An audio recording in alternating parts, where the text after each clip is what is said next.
Գավառ քաղաքում բացվեց երիտասարդական նոր կենտրոն՝ Restart Գավառ։ Այստեղ երիտասարդները հնարավորություն կունենան իրականացնելու համայնքահեն ծրագրեր ստեղծագործելու, ոչ ֆորմալ կրթության միջոցով կողմնորոշվելու, մասնագիտություն ընտրելու հարցում։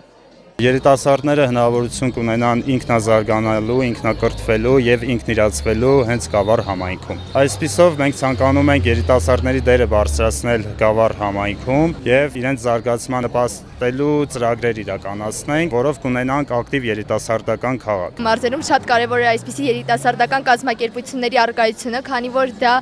հնարավորություն է տալիս երիտասարդներին մասնակցելու տարբեր կամավորական աշխատանքների, երիտասարդական ծրագրերի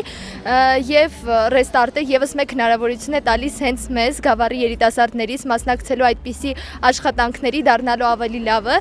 Նախաձեռնող թիմը ձևավորվել էր դեռևս 1 տարի առաջ։ Թիմի անդամները պատանիների եւ երիտասարդների համար մշակել են մասնագիտական կողմնորոշում թեմայով 10 դասընթաց։ Հենց դասընթացների մասնակիցներն ու կամավորներն էլ նորաբաց կենտրոնի շահառուներն են։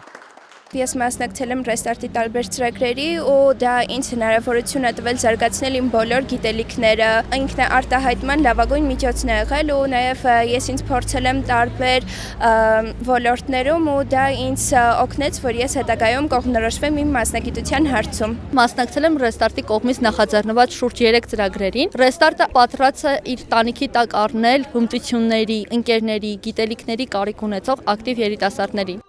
Համայնքում երիտասարդական կյանքն առավել կակտիվանա հաջորդ տարի, կնպաստի այն հանգամանքը, որ Գավառ ճանաչվել է 2024 թվականի երիտասարդական մայրաքաղաք։ Անահիտ Կարեյան, Աշոտ Չաթիկյան, Քյավառ հեռուստաընկերություն։